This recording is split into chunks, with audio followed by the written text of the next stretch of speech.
আমাদের যেটা ধারণা সেটা হচ্ছে একটা সিঙ্গেল টিম ছাড়া বাকি সবাইকেই সিমিলার ট্রিটমেন্ট দেওয়া হচ্ছে আকসু থেকে। আর আমাদের সাথে যেটা হচ্ছে, যেমন ধরেন আমাদের আহ, একটা ফর্মাল যদি অ্যাপ্রোচ থাকতো, যে আমাদের প্রত্যেকটা প্লেয়ারই তো মানে ইন্টিগ্রিটির বিষয়ে সত্যি কথা হচ্ছে আমাদের কারোই আপনার সুযোগ দেওয়ার স্কোপ নেই, তাই না? আমরা তো সবাই চাই 100% ট্রান্সপারেন্সি থাকুক, ইন্টিগ্রিটি স্ট্রং থাকুক ম্যাচে। তো আমিও সবাইকে বলেছি যে আমাদের বেস্ট সাপোর্টটা দিতে হবে, but everything should be under laws, right? Rules and regulation, এর বাইরে যাওয়া তো যাবে না। তাড়াহুড়া করে বিপিএল যারা অ্যারেঞ্জ করছে বিপিএল ওনারা জানে এটা তাড়াহুড়া ছিল না। কারণ আমি আমি যতটুকু জানি, আমি গত বছর চিটাগংয়ের ক্যাপ্টেন ছিলাম। আমার সঙ্গে কিন্তু এখন থেকে আরো 6-7 মাস আগে মিটিং হয়েছিল, যে বিপিএল কিভাবে কি হলে ভালো হয়। সেখানে কিন্তু মিঠু ভাইও ছিল। হ্যাঁ, তো এই বোর্ডে এখন যারা আছে, ফারুক ভাইয়ের সময়কার কথা বলছি, তখন কিন্তু এই বোর্ডেরও অনেকে ছিল। তো ওনাদের তো প্রিপারেশনটা শুরু হয়েছে তখন থেকে। আর আমাদের দেশে যত কিছুই বলেন, সব কিছু যাওয়ার পরে একটা এক্সকিউজই থাকে, যে অল্প সময়, এই অল্প সময়ের মধ্যে পারছি না। হ্যাঁ, যে পারে সে অল্প সময়ের মধ্যেই পারে, আর যে পারে না তাকে 2 বছর সময় দেন, পারবেন। দেখেন গত বছর হাই স্কোরিং ম্যাচ হয়েছে, মাঠ ভরা দর্শক ছিল।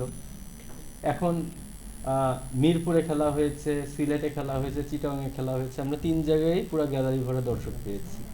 কিন্তু এই বছর দেখেন, সিলেটে খেলা হচ্ছে, সিলেটে নর্মালি কখনো আমি গ্যালারি খালি দেখি না, কিন্তু এখন দেখেন আমরা কিন্তু আর দর্শক খুঁজে পাচ্ছি না। তো কারণ কি, যে খেলার ওই রকম যে মানে যতটাই ভালো করতে চেয়েছে, আমি জানি না কতটা ভালো হচ্ছে। আর একই জায়গায় একই ভেন্যুতে খেলার কারণে উইকেটও টায়ার্ড হয়ে গেছে। আর টি-20-তে মানুষ চায় হাই স্কোরিং ম্যাচ দেখতে, কিন্তু হাই স্কোরিং ম্যাচ তো ওইভাবে হচ্ছে না। আপনাকে তো আমি বললাম, এই যে ধরেন প্রেস কনফারেন্স, এই জিনিসটা তো আমার করার ইচ্ছাই ছিল না। আমি যখন একদম লাস্ট মোমেন্টে চলে গিয়েছি, তখন গিয়ে এসে আমার ফেস করতে হচ্ছে। আমি তো ফার্স্টে বিসিবির সবাইকে নক করেছি, আপনার মিটু সাহেবকে বলেছি, সবাইকে, যেমন ধরেন ভাইয়াও মিটু ভাইকে কল দিয়েছে। তো আমরা তো ফার্স্টে ফোন ধরেছে, কথাবার্তা হয়েছে, সব কিছু হয়েছে। তো আমি বিসিবিকে অ্যাপ্রিসিয়েট করি, এবার ওনারা স্ট্রিক্ট, কিন্তু স্ট্রিক্ট হলো তো আমরা এমন না যে রুলস রেগুলেশনের বাইরে, তাই না? আইসিসির স্পেসিফিক যে গাইডলাইন আছে এর ভিতরেই তো আমাকে থাকতে হবে। আমি তো এমন না যে যা মন চাই তা করব।